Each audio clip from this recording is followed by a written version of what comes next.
नमस्कार दोस्तों, मैं पारुल चौहान आप सभी का स्वागत करती हूँ आपके अपने प्यारे से परिवार रोजगार विद अंकित में। कैसे हैं आप? विशाल, राहुल, अंकुर, नवनीत, अभिषेक, देवेंद्र, नीरज, सत्येंद्र, अमन, रवि, तान्या पांडे, उसके बाद बबीता, शिल्पी, प्रीति, प्रिंस, सभी को मेरी तरफ से गुड मॉर्निंग, नमस्ते, राधे राधे, राम राम, सत श्री अकाल। प्यारे प्यारे बच्चों, कैसे आप सभी? उम्मीद है आप बहुत अच्छे होंगे और आपका रिवीजन भी बहुत अच्छा चल रहा होगा। जल्दी से आप सभी लोग लाइव आ जाएंगे, सेशन के साथ जुड़ जाएंगे। भाई सभी को मेरी तरफ से गुड मॉर्निंग। जिनका मैं नाम नहीं ले पाई हूँ उनको भी मेरी तरफ से गुड मॉर्निंग। कैसी चल रही है आपकी पढ़ाई और कैसे हैं आप सभी लोग? जल्दी से आप लाइव आ जाएंगे। आप जानते हैं कि आज जो है मैं मौर्य साम्राज्य यानी जो मौर्याज एम्पायर है उसको एंड करने वाली हूँ। ठीक है, मौर्य साम्राज्य। और इसमें हम क्या पढ़ रहे थे? तो इसमें मैं आपको पढ़ा रही थी सम्राट अशोक। पढ़ा रही थी कि नहीं पढ़ा रही थी? ठीक है, सम्राट अशोक के अभिलेख हमने लास्ट क्लास में डिस्कस किए थे। सम्राट अशोक के शिलालेख हमने लास्ट क्लास में डिस्कस किए थे। आज हम डिस्कस करेंगे कि जो अशोक के स्तंभ लेख थे वो कौन कौन से थे और उनके बारे में थोड़ी सी जानकारी लेंगे कि उनकी लोकेशन क्या थी। ठीक है, उनके बारे में हम देखेंगे। तो आप फटाफट से जल्दी से यहां पर लाइव आ जाएं। जो बच्चे कह रहे हैं कि हम आज से क्लास शुरू कर रहे हैं उनसे रिक्वेस्ट है कि वो स्टार्टिंग से क्लासेस को देखें, नहीं तो फिर दिक्कत होती है बीच क्लास में। जब आप बीच क्लासेस को ज्वाइन कर लेते हो तो पीछे के कॉन्सेप्ट क्लियर नहीं हो पाते हैं, तो फिर कंफ्यूजन क्रिएट होती है। तो आप प्लीज स्टार्टिंग से ही स्टार्ट करें चीजों को, अगर ऐसा है तो। ठीक है, चलिए आगे चल सकते हैं और आगे यहां पर हम बात करते हैं। तो आप यहां पे एक हेडिंग देंगे और हेडिंग आपको देनी है अशोक के स्तंभ लेख। अशोक के स्तंभ लेख। अशोक के स्तंभ लेख। Ashoka's pillars. Ashoka's pillar articles. Pillar articles. Ashoka's pillar articles. ठीक है, यहां पे जब हम बेटा बात करते हैं तो सबसे पहला था आपका दिल्ली टोपरा। क्या बोलते हैं इसको? दिल्ली टोपरा। अब आपको दिल्ली कहाँ है ये तो पता है, लेकिन टोपरा कहां पर है मैम? हरियाणा में। तो बेटा अशोक का ये जो स्तंभ था ये इसने बेसिकली कहां पर था? पहले था ये टोपरा हरियाणा में, फिर ये दिल्ली में लाया गया और इसीलिए इसको बोलते हैं दिल्ली टोपरा। क्या बोलते हैं बेटा जी? दिल्ली टोपरा बोलते हैं। अगर मैं आपसे यहां पर बात करती हूं तो आप लिखेंगे पहले यह स्तंभ लेख। पहले यह स्तंभ लेख। स्तंभ लेख मतलब पिलर आर्टिकल। पहले यह स्तंभ लेख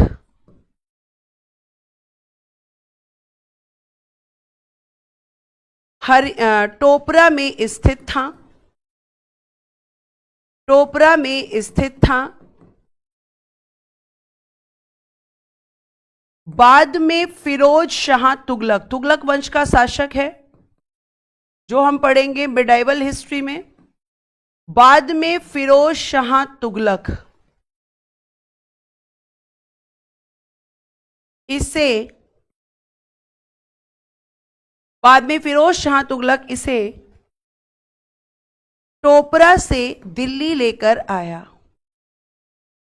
टोपरा से दिल्ली लेकर आया और इसीलिए प्यारे बच्चे इसको बोलते हैं दिल्ली टोपरा।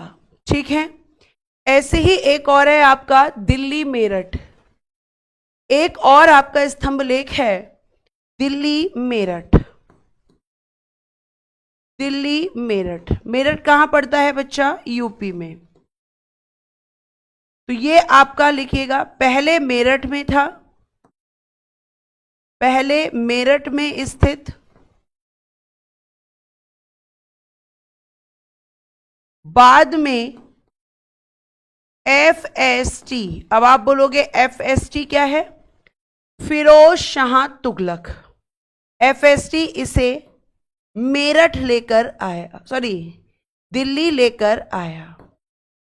तो एक को हरियाणा से लेकर आया और एक को मेरठ से लेकर आया। तो ये दो स्तंभ लेख आपके क्या थे? पहले आपके अलग लोकेशंस पे थे और आज के समय पे कहां पर हैं? आज के समय पे आप कह सकते हो कि मैम ये आज के समय पर दिल्ली में स्थित हैं। ठीक है, पंडित विशाल रुक जाइए, अभी हम मौर्य वंश को खत्म नहीं कर रहे हैं। जो आप ये पूछने लग गए कि इस वंश का अंतिम शासक कौन था, मैं आपको सारे प्रश्नों के उत्तर दूंगी बेटा, थोड़ा पेशेंस रखिए, लेकिन है ना, पेशेंस के साथ पढ़िए क्लास में। फिर दूसरा है वो सॉरी तीसरा है बेटा जी आपका कौशाम्बी स्तंभ लेख। कौशाम्बी स्तंभ लेख, कौशाम्बी पिलर आर्टिकल, इसको बेटा जी रानी अभिलेख भी कहते हैं। क्या कहते हैं इसको? रानी अभिलेख भी इसको कहा जाता है। क्वीन इंस्क्रिप्शन आप लिख सकते हो, इसे रानी अभिलेख या हम कहते हैं क्वीन इंस्क्रिप्शन। क्वीन इंस्क्रिप्शन, रानी अभिलेख भी कहा जाता है, रानी अभिलेख भी कहा जाता है। किसको कहा जाता है मैम? कौशाम्बी अभिलेख को। ठीक है, नेक्स्ट देखिएगा बेटा, नेक्स्ट आपका क्या आएगा? नेक्स्ट आएगा यहां पर आपका लौरिया नंदगढ़। लौरिया नंदगढ़, अब इनकी लोकेशन भी बच्चा मैं बताऊंगी। लौरिया नंदगढ़, लौरिया अरेराज, लौरिया अरेराज। ठीक है, अगर मैं इन तीनों के लोकेशन की बात करती हूं, इन तीनों के, तो ये तीनों आपको कहां देखने के लिए मिलेंगे? इन प्रेजेंट वर्तमान बिहार में। लौरिया नंदगढ़, लौरिया अरेराज, एक क्वेश्चन पूछा गया था कि लौरिया अरेराज किस राज्य में है? तो बिहार में है। कौशाम्बी कहां पर है? बिहार में है। लौरिया नंदगढ़ कहां पर है? बिहार में है। एक और है बिहार में आपका रामपुरा या रामपुरवा, लेकिन वो मैं नेक्स्ट स्लाइड पे लिखूंगी क्योंकि यहां पर स्पेस नहीं है। आप फटाफट इतना लिखिए ताकि फिर मैं आगे बढ़ सकूं।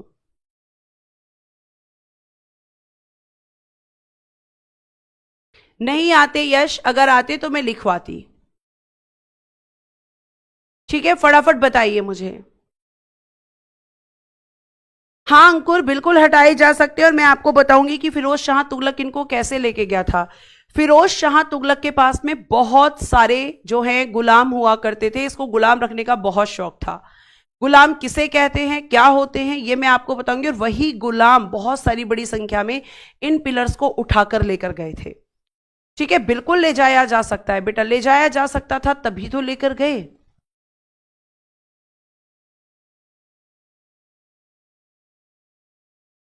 फटाफट लिखना।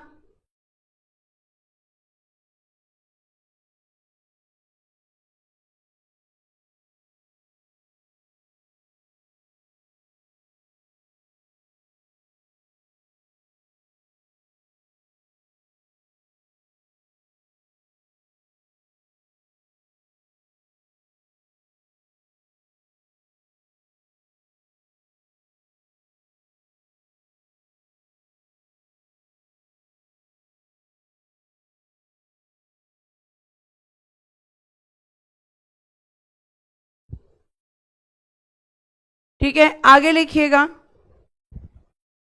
नेक्स्ट लिखिएगा सिक्स्थ, रामपुरवा, रामपुरा या रामपुरवा, ये लिखिएगा बिहार। ये कहां पर है? आप कहोगे बिहार में। और एक है अशोक स्तंभ लेख,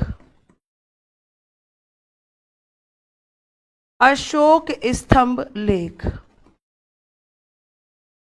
जिसे प्रयाग स्तंभ लेख भी कहते हैं।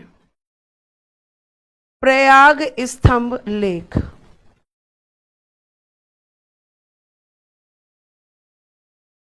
ठीक है, प्रयाग स्तंभ लेख पहले कौशाम्बी में स्थित था, बाद में प्रयागराज या इसे पहले कहते थे इलाहाबाद ले जाया गया, ले जाया गया। लिखिए फटाफट यहां तक।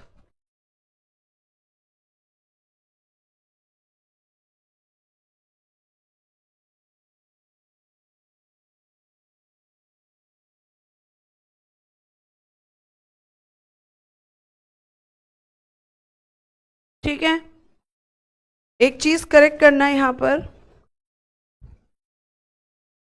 एक चीज करेक्ट करना, गलती से आपको लिखवा दिया है, ये बिहार में है और ये आपका यूपी में है, इसको उत्तर प्रदेश लिखना बेटा। मैंने तीनों में बिहार कर दिया था, इसको करेक्ट करें एक बार और फटाफट करेक्ट करके थम्स अप करें।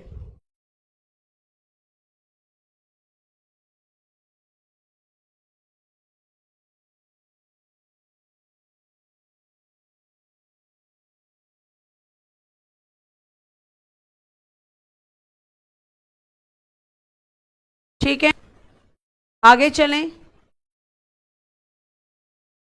चलो। अब यहां पे हम लिखेंगे मौर्य काल के बारे में आगे। जैसे आपसे क्वेश्चन पूछा जाएगा कि जो मौर्य काल था इसमें समाज कैसा था, यानी सोसाइटी कैसी थी, तो आप कहेंगे पेट्रियार्कल सोसाइटी थी, पितृसत्तात्मक समाज, पेट्रियार्कल सोसाइटी, पेट्रियार्कल थी, पितृसत्तात्मक समाज था। ठीक है, आगे देखिएगा, अगर मैं यहां पे आगे बात करती हूं तो मौर्य साम्राज्य के समय लोग कौन कौन सी भाषाओं का यूज करते थे, मतलब लैंग्वेज कौन कौन सी थी, तो बेटा प्राकृत भाषा बोलते थे, संस्कृत भाषा बोलते थे, और इस समय पर पाली भाषा का भी यूज होता था। अब पाली के बारे में लिखना, इसे अशोक ने राजकीय भाषा, जिसे हम कहते हैं ऑफिशियल लैंग्वेज, राजकीय भाषा बनाया था, ऑफिशियल लैंग्वेज। क्यों? क्योंकि अशोक ने बौद्ध धर्म को अपनाया था और भगवान बुद्ध ने अपने सबसे ज्यादा उपदेश किस में दिए थे मैम? पाली भाषा में। तो राजकीय भाषा घोषित किया, ये आप ध्यान रखेंगे। ऑफिशियल लैंग्वेज क्या होता है बेटा? ऑफिशियल लैंग्वेज होती है जिसमें आपके ऑफिशियल वर्क किए जाते हैं। जैसे आज आपकी सरकार जो है वो अपने काम किस भाषा में करती है, ये आपको यहां पे पूछा जाता है। तो आप यहां पे लिखेंगे कि मैम ये जो पाली थी ये भी यहां पे बोली जाती थी और इसको ऑफिशियल लैंग्वेज अशोक ने घोषित कर दिया था। ठीक है, फिर यहाँ पे प्यारे बच्चे अगर हम बात करते हैं तो कुछ अधिकारियों के बारे में मैं आपको बताऊंगी जो एग्जाम ओरिएंटेड इंपॉर्टेंट होते हैं। जैसे आपने सुना होगा कि एक अधिकारी होता है शीताध्यक्ष, ठीक है, एक अधिकारी का नाम सुना होगा। पहले आप एक हेडिंग दीजिए यहां पर, अधिकारी, यानी मौर्य काल में जो ऑफिसर्स थे उनको क्या क्या कहा जाता था, ठीक है, उनके बारे में। जैसे मैं अभी आपको लिखकर बताती हूं बेटा। फर्स्ट अगर आप लिखेंगे यहां पर तो आप लिखेंगे सीता अध्यक्ष। क्या लिखेंगे? सीता अध्यक्ष। अब देखो सीता, सीता का मतलब होता है भूमि से, और भूमि यानी फिर सीता अध्यक्ष। सीता मतलब भूमि और अध्यक्ष मतलब जो उसका हेड होता है। ठीक है, पितृसत्तात्मक का अर्थ होता है वंश, जहां पर पुरुषों का, आपका क्या कह सकते हैं कि मैम जहां पर पुरुष समाज होता है। जैसे आज के समय पे भी आपका जो समाज है, आपका जो अगर हम कह सकते हैं कि जो सोसाइटी है वो पेट्रियार्कल सोसाइटी है, पितृसत्तात्मक समाज है। प्रियंका ये डीप नहीं है बेटा, आपको मैंने सिंधु घाटी सभ्यता में भी बताया था कि समाज कैसा है। वैदिक सभ्यता में, उत्तर वैदिक सभ्यता से आपका समाज पितृसत्तात्मक समाज होता चला जाता है, जहां पर पुरुष प्रधान देश का निर्माण होता है, यानी महिलाओं की स्थिति कमजोर होना शुरू हो जाती है और पुरुषों की स्थिति मजबूत हो जाती है। आज के समय पे भी आपका अगर आप पूछा जाए कि आपकी सोसाइटी कैसी है, पेट्रियार्कल सोसाइटी है, पितृसत्तात्मक समाज है, जहां पर डिसीजन मेकिंग पावर पुरुषों के पास में होती है, पुरुष यहां पर समाज को चलाते हैं। ठीक है, आपने देखा होगा ज्यादातर घरों में जो डिसीजंस लेते हैं वो कौन लेते हैं? तो आप कहोगे कि मैम ज्यादातर अगर डिसीजन लेते हैं तो वो पुरुष ही लेते हैं घर में, और हेड ऑफ फैमिली कौन होता है? हमेशा पुरुष ही होते हैं ज्यादातर। वो मैं अपवाद की बात कर ही नहीं रही, अपवाद हर जगह है, एक्सेप्शन हर जगह है। बहुत से घरों में महिलाओं की चलती है, लेकिन अगर हम कुछ घरों को छोड़ दें तो ज्यादातर आपके पूरे समाज में जो आपका बोलबाला है वो किसका है? आप कहोगे कि मैम वो पुरुष का है। अतुल कुमार जी, एफएसटी मैंने पहले ही बताया था, फिरोज शाह तुगलक, उस पर अंडरलाइन भी किया है। ध्यान से बेटा फोकस होकर क्लास को देखा करें, आपसे रिक्वेस्ट है मेरी ये, ठीक है। तो आप ये ध्यान रखेंगे कि पितृसत्तात्मक समाज इसको कहते हैं। और मातृसत्तात्मक जब था तो वहां महिलाओं की भी स्थिति स्ट्रांग थी और महिलाएं भी डिसीजन मेकिंग पावर में पार्टिसिपेट करती थी, लेकिन आगे आगे चलकर इनकी स्थिति खराब हो गई। एक समय ऐसा आया कि महिलाओं से सारे अधिकार छीन लिए गए थे, उनसे शिक्षा का अधिकार छीन लिया गया, उनसे डिसीजन मेकिंग पावर का अधिकार छीन लिया गया, मतलब निर्णय की जो शक्ति होती है उसको छीन लिया गया। तो समाज पितृसत्तात्मक हो गया और आज भी पितृसत्तात्मक ही है, उस समय से आज तक। ठीक है, रोहित कह रहे हैं शहर में महिलाओं की चलती है। गलत फहमी है रोहित आपकी ये, ऐसा बिल्कुल नहीं है कि हर घर में शहरों में महिलाओं की चलती है। ये आपने एक गलत कॉन्सेप्ट अपने दिमाग में बिठाकर रखा है, इसको ठीक कीजिए। ठीक है, पितृसत्तात्मक समाज की पहचान कैसे होगी? राजकुमार जी, भारत पितृसत्तात्मक समाज है, आपके यहां पर भारत में पितृसत्तात्मक ही समाज है, पहचान कर लीजिए। आप जिस घर में है वो पितृसत्तात्मक सोसाइटी है, पेट्रियार्कल सोसाइटी है। ठीक है, तो यहां पे आप देखेंगे सीता अध्यक्ष मैं बता रही थी, तो सीता अध्यक्ष क्या करता था कि जैसे आपकी जो राजकीय भूमि हुआ करती थी, राजकीय भूमि किसको कहते हैं मैम? राजकीय यानी राजा की जो भूमि हुआ करती थी। राजकीय भूमि मतलब जहां तक राजा का साम्राज्य जो है वो विस्तारित होता था। राजकीय भूमि से प्राप्त आय का अधिकारी, राजकीय भूमि से प्राप्त आय का अधिकारी। आय क्या होती है बेटा जी? इनकम, आय का अधिकारी। तो आप कह सकते हो कि मैम सीता अध्यक्ष उसको कहते थे जो राजा की भूमि से इनकम होती थी और वो जो उस इनकम को कलेक्ट करता था उसको कहते थे सीता अध्यक्ष। आपसे पूछा जाएगा राजकीय भूमि से प्राप्त आय का अधिकारी, इसे क्या कहा जाता था? तो इसे कहा जाता था सीता अध्यक्ष। यह आपका क्वेश्चन बनेगा। मैं अगेन रिपीट करती हूं, क्वेश्चन पूछा जाएगा राजकीय भूमि से प्राप्त आय जो अधिकारी कलेक्ट करता था, जो इकट्ठा करता था, सॉरी, उसे क्या कहते थे? उसे मैम सीता अध्यक्ष कहते थे। उसे क्या कहते थे? सीता अध्यक्ष कहते थे। आगे चले, आगे चल सकते हैं। नेक्स्ट अगर हम बात करते हैं बेटा, तो नेक्स्ट होता है समाहर्ता। समाहर्ता किसे कहते हैं? तो एक होता है रेवेन्यू डिपार्टमेंट, राजस्व विभाग। तो जो राजस्व विभाग का अधिकारी होता है, राजस्व विभाग का अधिकारी, officer of revenue department, officer of revenue department, उसको क्या कहते थे? आप कहोगे मैम उसको कहते थे समाहर्ता। ऑफिसर ऑफ रेवेन्यू डिपार्टमेंट,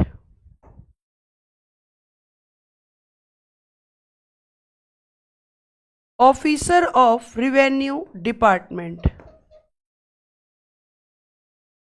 राजस्व विभाग का अधिकारी। राजस्व विभाग का अधिकारी जो इस डिपार्टमेंट को संभालने वाला, आपसे ये नहीं पूछेगा राजस्व विभाग का अधिकारी, या पूछेगा समाहर्ता किसे कहते थे, तो आप कहोगे राजस्व विभाग का अधिकारी। उल्टा भी कर सकता है क्वेश्चन का। ठीक है, आगे लिखिएगा बेटा जी, सन्निधाता।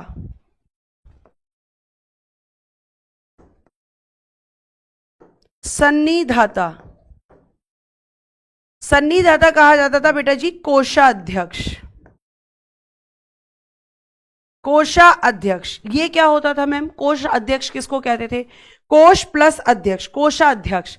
इसे आप एक तरीके से कह सकते हो कि मैम हम ये कह सकते हैं कि कोषाध्यक्ष जैसे आज के समय पे भी हमारी सरकार के कोष होते हैं, हमारी सरकार के फंड्स होते हैं।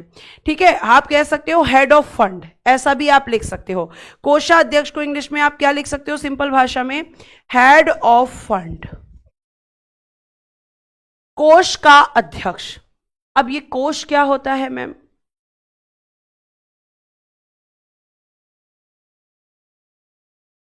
कोष क्या होता है मैम?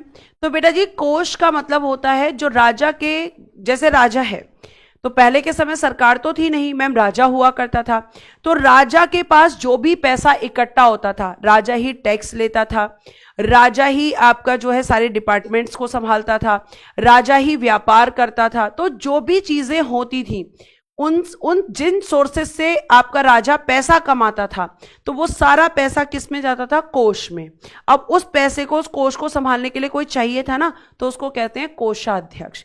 यानी जैसे आज के समय पे आपकी होती है संचित निधि, जिसे आप कहते हैं कंसोलिडेटेड फंड, संचित निधि होती है। तो ये संचित निधि क्या होती है? तो बेटा इसमें आपकी भारत सरकार जो पैसा कमाती है वो सारा इसी में जाता है। चाहे आपकी भारत सरकार आपसे टैक्स लेके पैसा कमाए, व्यापार करके पैसा कमाए, किसी दूसरे देश से लोन ले, वो किसी भी तरीके से पैसा लेकर आए, वो कहां पर होता है मैम? हम कह सकते हैं फंड में। चलो तुम्हारे घर से समझाते हैं। तुम्हारे घर में पैसा, ज्यादातर घरों में जो पैसा कमाते हैं वो पिताजी।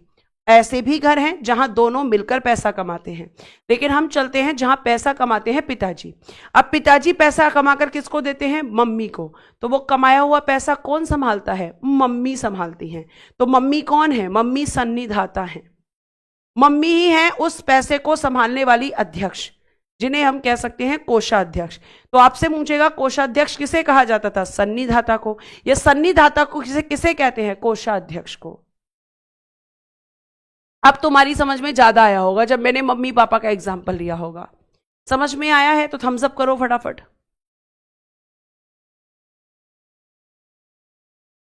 बताइए जल्दी से।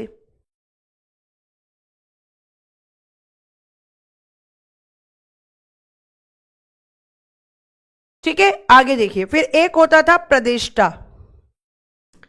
बेटा ऐसे क्वेश्चंस पूछ लिए जाते हैं यूपी में, इसलिए मैं आपको पढ़ा रही हूं। प्रदेष्टा, और प्रदेष्टा किसको कहते थे? प्रदेष्टा कहा जाता था फौजदारी विभाग। फौजदारी विभाग मतलब जो क्रिमिनल डिपार्टमेंट हुआ करता था।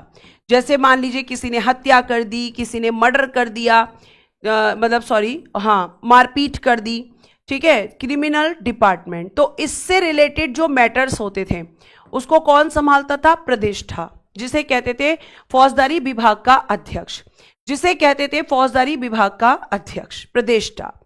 उसके बाद बेटा जी नेक्स्ट होता था पांचवा धर्मस्य। धर्मस्य, और जब हम धर्मस्य की बात करते हैं तो इसे ये कहां पे कौन सा हेड होता था? तो मैम ये दीवानी विभाग को संभालता था, यानी सिविल डिपार्टमेंट जिसको हम कहते हैं। अब ये सिविल मैटर्स क्या होते हैं? तो सिविल मैटर्स में जैसे मान लीजिए कोई किसी का बच्चा गोद ले ले, या फिर किसी पति पत्नी के जो डिस्प्यूट्स होते हैं, आपसी विवाद होते हैं, उनको लेकर कोई मैटर हो जाता था, डाइवोर्स केसेस होते हैं, तो ये सब कहां पर आते हैं? तो आप कहिए कि मैम ये सब हमारे आते हैं, अगर हम बात करते हैं तो सिविल डिपार्टमेंट के अंदर। ठीक है, एक होता था बेटा जी पढ़नाध्यक्ष। एक होता था बच्चे पढ़नाध्यक्ष। और जब हम पढ़नाध्यक्ष की बात करते हैं तो ये कौन होता था? वाणिज्यिक विभाग का डिपार्टमेंट, वो सॉरी वाणिज्यिक विभाग का हेड, यानी कॉमर्शियल डिपार्टमेंट जिसको हम बोलेंगे, commercial department, head of commercial department. क्या बोलते थे इसको मैम? इसको बोलते थे पढ़नाध्यक्ष। इंग्लिश में भी इनको यही बोलेंगे सेम, पढ़नाध्यक्ष, धर्मस्य, इंग्लिश चेंज नहीं होगी इनकी। एक होता था अकाराध्यक्ष।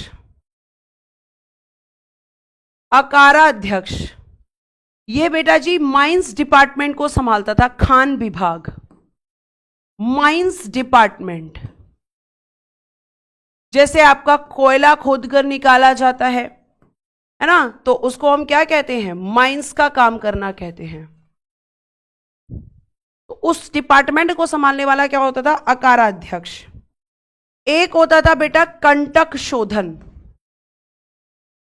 कंटक शोधन किसको बोलते थे? न्यायालय के अधिकारी को, कोर्ट के ऑफिसर, न्यायालय का अधिकारी, कोर्ट का जो ऑफिसर, जिसे आज आप जज बोलते हैं, इस टाइम बोलते थे कंटक शोधन। ठीक है, एक होता था लक्षणाध्यक्ष। लक्षणाध्यक्ष और लक्षणा अध्यक्ष किसका? तो आप कहेंगे कि मैम लक्षणा अध्यक्ष होता था जहां पर सिक्के की ढलाई होती थी। सिक्के की ढलाई क्या होता है मैम? जहां पर बेटा जी आपके सिक्के बनाए जाते थे, जहां पर आपके सिक्कों को शेप दिया जाता था, सिक्के पढ़ाए जाते थे, सॉरी सिक्के बनाए जाते थे, उस अधिकारी को उसकी जो देखरेख करता था, सिक्के किस तरीके से बन रहे हैं, किस क्वालिटी के बन रहे हैं, सही बन रहे हैं या नहीं बन रहे हैं, तो उनको देखने वाला जो हेड होता था उसको कहते थे लक्षणा अध्यक्ष। उसको क्या कहते थे? लक्षणा अध्यक्ष। ठीक है, लक्षणा अध्यक्ष उसको कहा जाता था।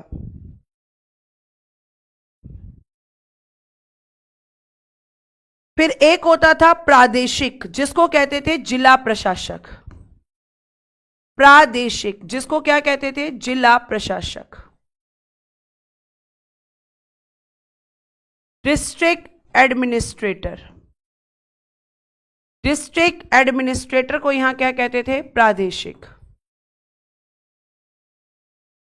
District administrator. जिसको डीप लग रहा है वो मत पढ़िए, मुझे संभावनाएं लग रही हैं यहां से प्रश्न आ सकता है, तो मैं तो बेटा कराऊंगी। आपको अगर लग रहा है कि नहीं ये डीप है तो आप छोड़ सकते हैं, अगर आप ये खुद तय कर सकते हैं तो ठीक है। अब हम लिखते हैं कि अगर मैं आपसे बात करूं यहां पर, तो आप यहां पे देखेंगे कि मौर्य वंश का अंतिम अधिकारी, अब हम बात एक लिखेंगे पहले, अशोक का उत्तराधिकारी कौन बना था? अशोक का उत्तराधिकारी, successor of Ashoka, successor of Ashoka's, यानी अशोक के बाद राजा कौन बना था? तो ज्यादातर किताबों में दिया गया है दशरथ, लेकिन कहीं कहीं पर बेटा आपको कुणाल भी देखने के लिए मिल जाएगा, पर आपको प्राथमिकता देनी है दशरथ को। अगर दशरथ ऑप्शन में नहीं होगा तब कुणाल, अगर दशरथ ऑप्शन में नहीं होगा तब कुणाल। ठीक है, यह आपको ध्यान रखना है। उसके बाद बेटा नेक्स्ट लिखना, मौर्य वंश का अंतिम शासक, मौर्य वंश का अंतिम शासक, last ruler of Mauryas dynasty, last ruler of Mauryas dynasty, Mauryas dynasty. Maurya वंश का अंतरिम उत्तराधिकारी था बृहद्रथ। कौन था इसका अंतिम शासक? तो बृहद्रथ। और प्यारे बच्चे इसकी हत्या की गई थी, और इसकी हत्या करने वाला है पुष्यमित्र शुंग, पुष्यमित्र शुंग जो कि एक ब्राह्मण है। अब यहां पे इसने इसकी हत्या क्यों कर दी मैम? यहां पे इसने इसकी हत्या क्यों कर दी? बेटा दोनों नहीं होंगे, अगर दोनों होंगे तो बोला ना प्राथमिकता इसको देनी है, दशरथ को ही देनी है अगर दोनों ऑप्शन में होंगे तो, और वरना दोनों में से कोई एक रहेगा। दोनों क्यों बताए हैं फिर मैम? क्योंकि कहीं कहीं कुणाल भी दे रखा है। ठीक है, इतना आप ध्यान रखेंगे कि जो चीजें आपकी डबल हैं वो मुझे बतानी पड़ेंगी। क्यों बतानी पड़ेंगी? क्योंकि आप सर्च करते हैं चीजों को, और सर्च करते हैं तो उसके बाद आपको लगता है अरे मैम ने तो ये बताया ही नहीं था हमें। अब यहां पे बात आती है कि जो मौर्य वंश का अंतिम अधिकारी था जिसका नाम है बृहद्रथ, इसकी हत्या किसने कर दी थी? तो पुष्यमित्र शुंग ने। लेकिन कारण क्या था मैम? क्या सिर्फ इसने भी इसलिए की थी कि ये अपने वंश को स्थापित करना चाहता था? नहीं नहीं बेटा, ये दशरथ रामायण वाले नहीं हैं।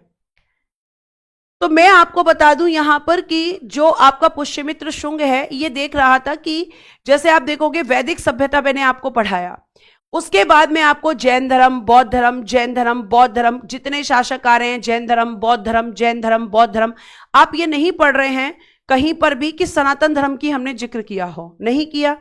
इसके बाद वैदिक सभ्यता के बाद तो ये जो पुष्यमित्र शुंग था ये कह रहा था कि हमारा सनातन धर्म तो खत्म हो रहा है, उसको तो कोई पूछ ही नहीं रहा है, उसके बारे में तो कोई बात ही नहीं कर रहा है। और ये समस्या लेकर ये बृहद्रथ के पास भी गया था, कहा जाता है, लेकिन बृहद्रथ ने इसकी किसी भी बात पर ध्यान नहीं दिया।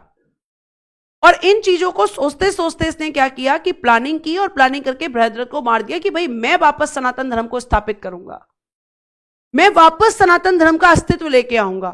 तो जो पुष्यमित्र शुंग ने जो आपका वंश बनाया, शुंग वंश, ये पहला ब्राह्मणवादी समाज वंश था, पहला ब्राह्मणवादी वंश स्थापित किया इसने। इससे पहले आप जितने भी शासक सुन रहे थे सब बौद्ध धर्म, जैन धर्म, बौद्ध धर्म, जैन धर्म, और इस चीज से ये इरिटेट हो रहा था कि हमारा धर्म का अस्तित्व तो खो गया है इन धर्मों के चक्कर में। तो इसने दोबारा से उसको स्थापित करने के लिए क्या किया, बृहद्रथ की हत्या कर दी, और खुद इसने एक वंश बनाया जिसे आप इतिहास में शुंग वंश के नाम से जानते हैं। ठीक है, ये आप ध्यान रखेंगे। चलिए तो लिखिए यहां पर नेक्स्ट डायनेस्टी शुंग वंश।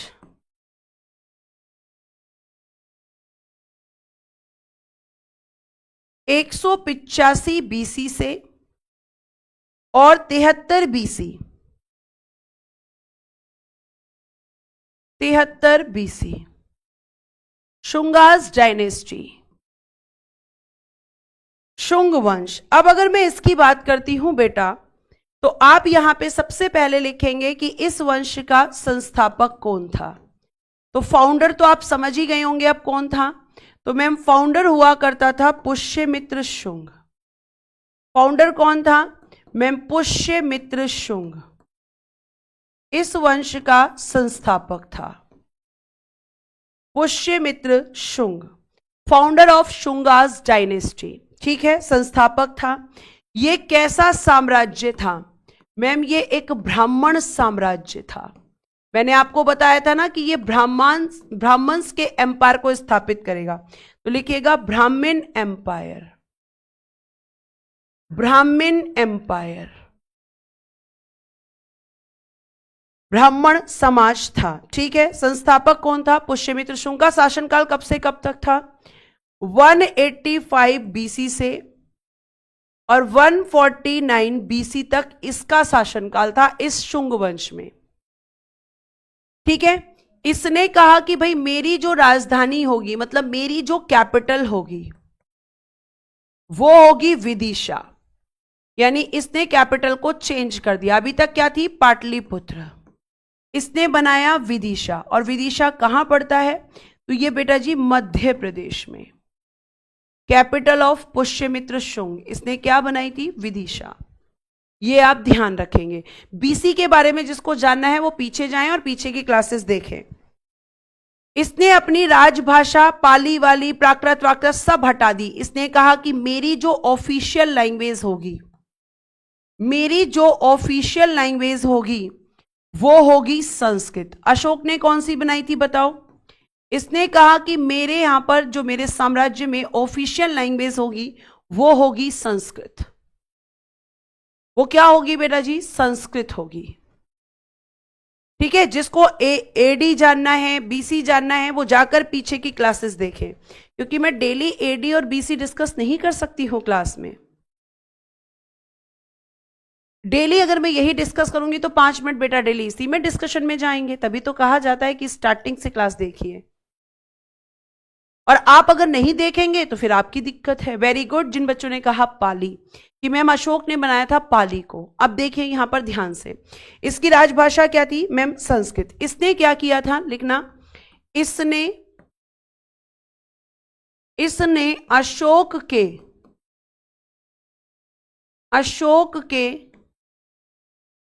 द्वारा निर्मित 84,000 बोला जाता है, 84,000 स्तूपों को तुड़वाया।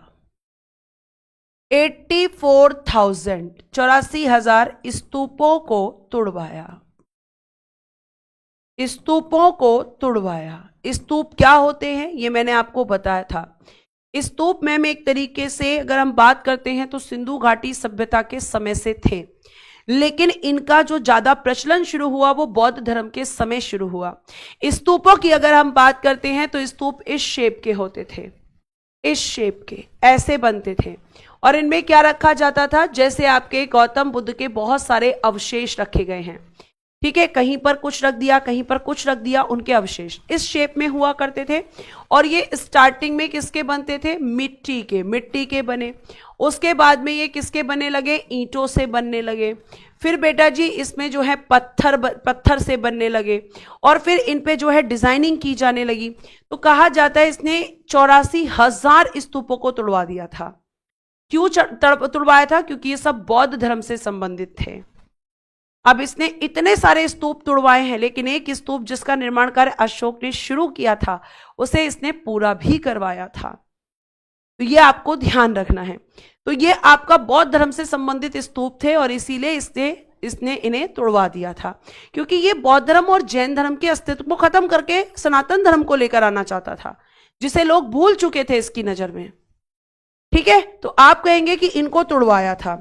उसके बाद प्यारे बच्चे ध्यान रखना, एक आता है आपका भरहुत स्तूप।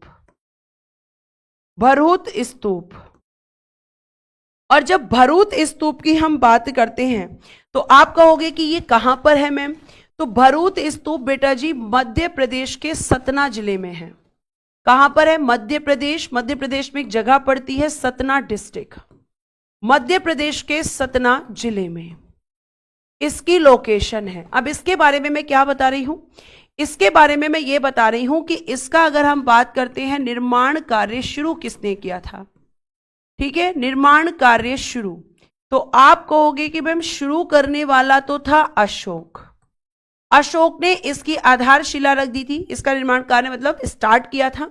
लेकिन इसको जो पूरा किया, इस निर्माण कार्य को जो पूरा किया वो किसने किया, तो वो किया था बेटा जी पुष्यमित्र शुंग ने। पुष्यमित्र शुंग ने इसके निर्माण कार्य को पूरा करवाया था। तो अगर आपसे पूछा जाए कि निर्माण किसने किया, अशोक ने, लेकिन निर्माण कार्य पूरा किसने किया, पुष्यमित्र शुंग ने। पूरा मतलब जैसे कि स्टार्टिंग कर दी थी, फिर इसके बाद जो रेलिंग वगैरह रह गई थी उन रेलिंग को इसने लगवाया था, इसमें डिजाइनिंग करवाई थी, रेलिंग लगवाई थी, ये सब इसने किया था। तो एक ये इसका अपवाद है इसके जीवन का कि भैया बाकी तो तुम तोड़ रहे हो, लेकिन इसको इसने बनवाया। ठीक है, इतना आप ध्यान रखेंगे। बच्चों उन क्वेश्चंस पे फोकस मत करो जिनका कोई मतलब नहीं है, क्योंकि जिनका मतलब है उसे तुम इनकार कर देते हो कि ये नहीं आएगा।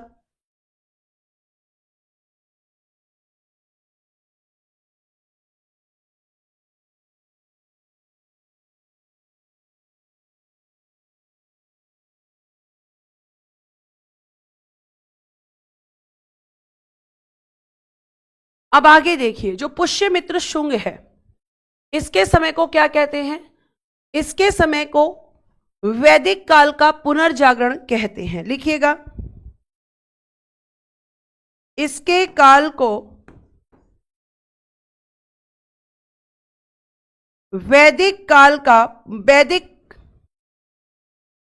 ऐसे लिख लेना, वैदिक पुनर्जागरण का, वैदिक पुनर्जागरण का काल कहा गया। क्यों कहा गया बेटा जी, क्योंकि मैम इसने दोबारा से वेदों के अस्तित्व को, दोबारा से सनातन धर्म को ये लेकर आया था, इसीलिए इसके समय को वैदिक पुनर्जागरण का काल कहा जाता है, इसीलिए कहा जाता है।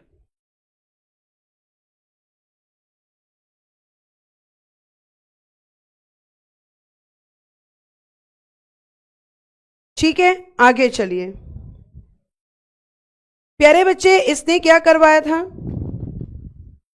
पहले लिखिएगा, इसके दरबार में, इसके दरबार में पतंजलि रहते थे। पतंजलि को कौन कौन जानता है, इसके दरबार में पतंजलि रहते थे। ठीक है, बताइए पतंजलि को कौन कौन जानता है, जाना है, जानते हो, नाम लिखा, वो नाम सुना है।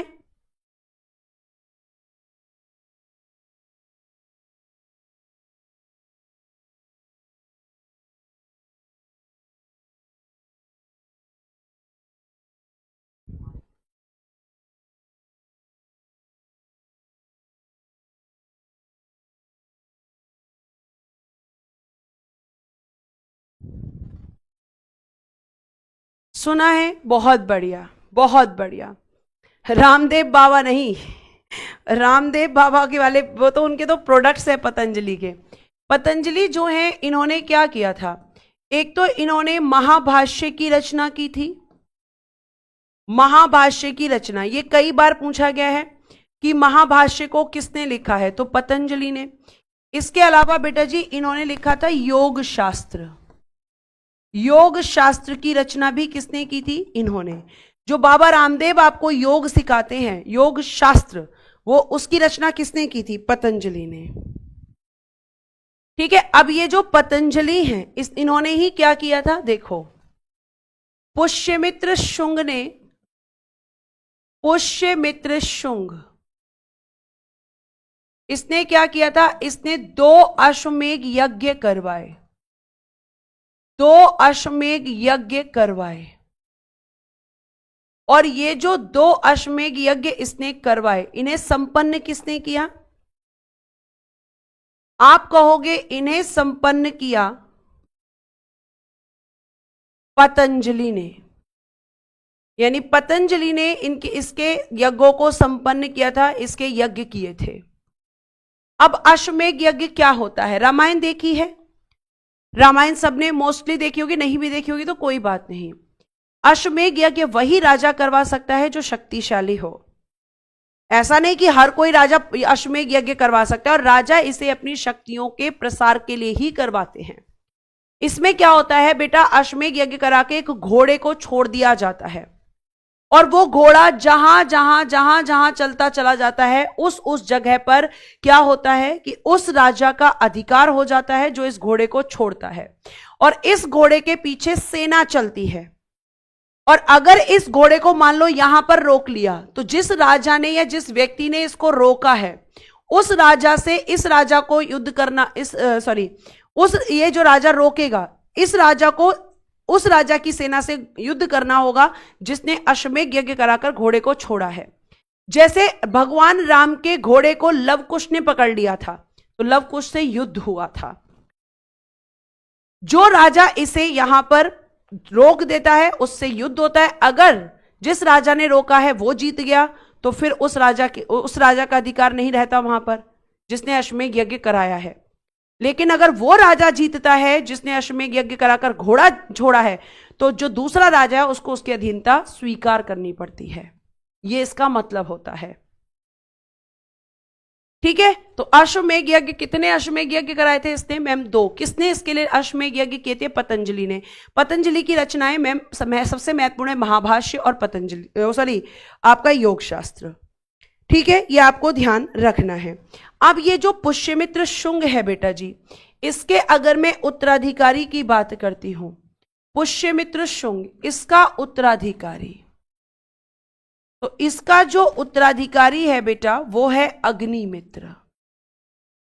अग्निमित्र, और अग्निमित्र की जब हम बात करते हैं तो इस अग्निमित्र की एक प्रेमिका थी, प्रेमिका, जिसका नाम है मालविका, जिसका नाम है मालविका। और इन दोनों को मिलाकर एक बुक लिखी गई है, मालविका अग्निमित्रम, मालविका अग्निमित्रम, जिसमें इन दोनों की प्रेम कथा का वर्णन किया गया है। इनमें क्या किया गया है, इन दोनों की प्रेम कथा का वर्णन किया गया है। मतलब मालविका अग्निमित्रम कैसी बुक है, एक लव स्टोरी है। इसमें मैम एक प्रेम कहानी है, और बेटा जी इसके जो लेखक हैं, जिसने इसकी रचना की है, यानी राइटर, तो आपको मैं बता दूं बेटा उनका नाम है संस्कृत के महान कवि कालिदास जी।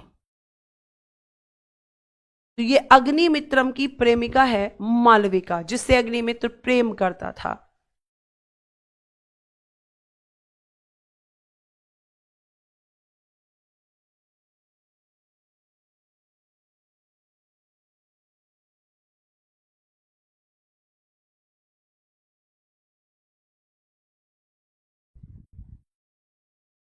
ठीक है, अब अग्निमित्र के समय और क्या हुआ था,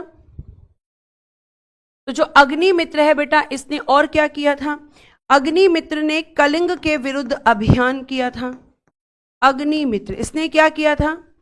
कलिंग के विरुद्ध अभियान, यानी ये कलिंग को जीतने के लिए गया था। और जिस समय इसने कलिंग के विरुद्ध अभियान किया था, उस समय पर बेटा जी कलिंग पर चेदी, या इसे कहते हैं कलचुरी वंश, या तो आप इसे कह सकते हो चेदी वंश या कह सकते हैं कलचुरी वंश, कलचुरी वंश का शासन था। केवल इतना ही याद रखना है, ठीक है। और एक क्वेश्चन यहां से जरूर बन सकता है, चेदी वंश का जो सबसे प्रसिद्ध शासक था उसके बारे में, ठीक है, लिखिएगा चेदी वंश का सबसे प्रतापी शासक, चेदी वंश का सबसे प्रतापी शासक,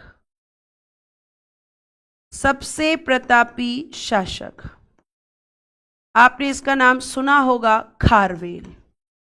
और इसके बारे में क्यों बता रही हूं? क्योंकि इसने एक लिखवाया था इंस्क्रिप्शन, इसने एक लिखवाया था अभिलेख, और वो बहुत ज्यादा पूछा जाता है, ठीक है। खारवेल चेदी वंश का प्रतापी शासक। और इसके बारे में अगर मैं बात करती हूं तो इसने क्या कराया था? हाथी गुम्फा अभिलेख। ये क्वेश्चन यूपी में पूछा गया है, हाथी गुम्फा इंस्क्रिप्शन, हाथी गुम्फा अभिलेख। इंस्क्रिप्शन कहते हैं अभिलेख को, हाथी गुम्फा को हाथी गुम्फा ही कहेंगे। और इस हाथी गुम्फा अभिलेख की जब हम बात करते हैं तो इसमें क्या है? कलिंग के प्रशासन का वर्णन, यानी कलिंग के प्रशासन का वर्णन, कलिंग में किस तरीके से प्रशासन किया जाता था इसका वर्णन इसमें किया गया। और इसे किसने जारी करवाया है? खारवेल ने। इसे किसने जारी करवाया है? खारवेल में।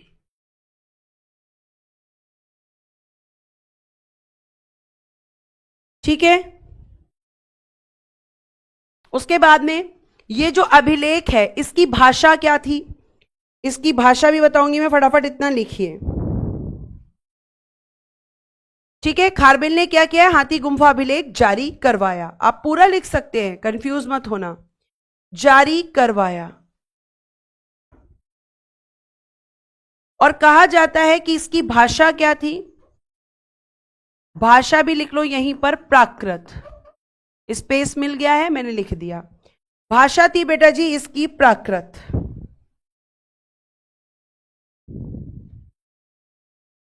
इसकी एक बहुत बड़ी खासियत है हाथी गुम्फा अभिलेख की, ठीक है, लिख लिया।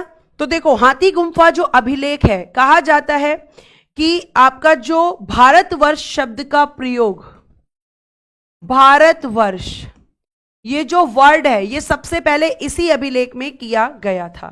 भारतवर्ष शब्द का उल्लेख मिलता है इसमें, किसमें? हाथी गुम्फा इंस्क्रिप्शन में भारतवर्ष शब्द का उल्लेख।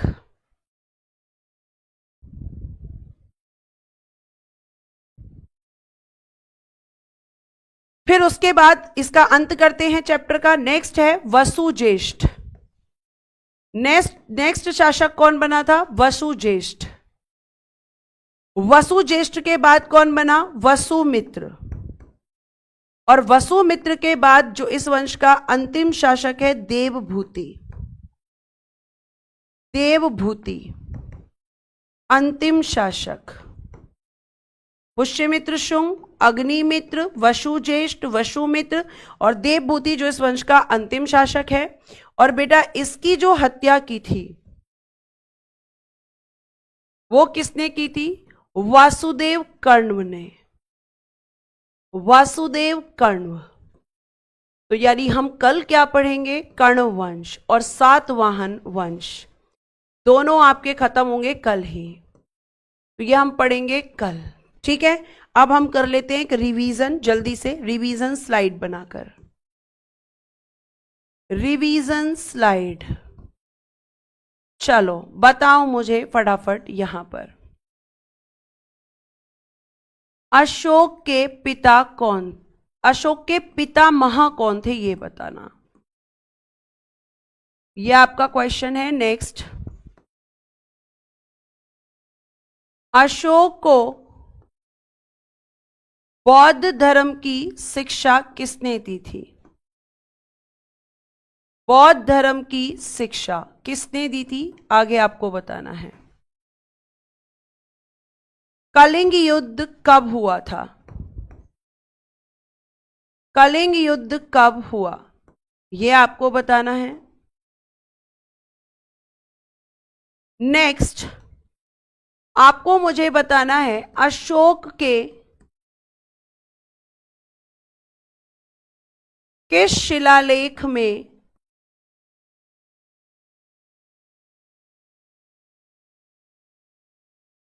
कलिंग युद्ध का वर्णन है?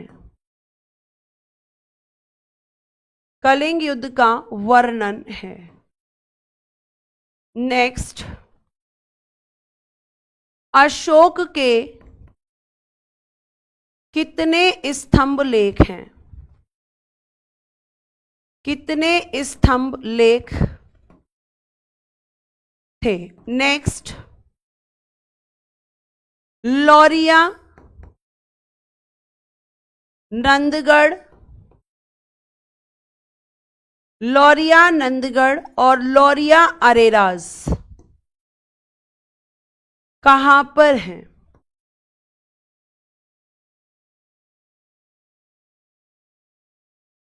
अशोक के दिल्ली टोपरा अभिलेख को, दिल्ली टोपरा स्तंभ लेख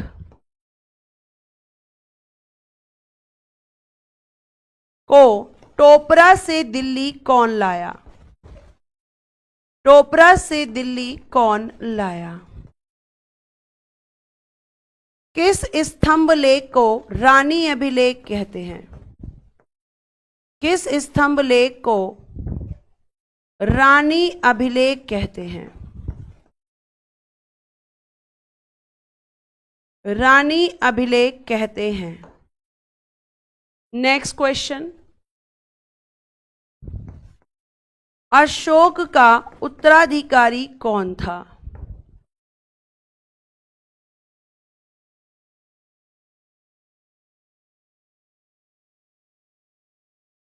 कंटक शोधन किसे कहते हैं? प्रदेष्टा किसे कहते हैं? कंटक शोधन किसे कहते हैं? प्रदेष्टा किसे कहते हैं?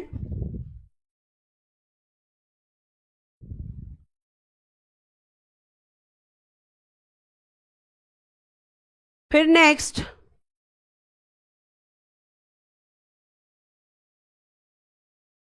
मौर्य वंश का अंतिम शासक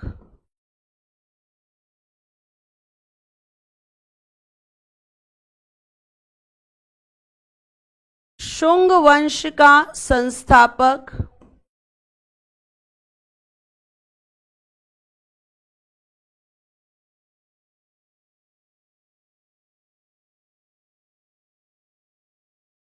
पुष्यमित्र शुंग, इसकी राजधानी, राजभाषा और इसका उत्तराधिकारी।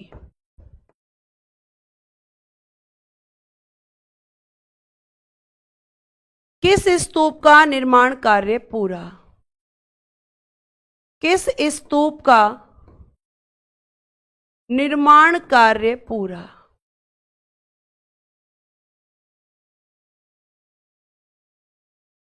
ठीक है, आइए।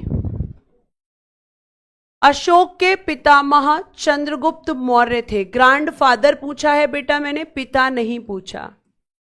शिक्षा किसने दी थी? उपगुप्त ने। कलिंग युद्ध कब हुआ था? 261 BC। कलिंग युद्ध का वर्णन इसके 13वें शिलालेख में है।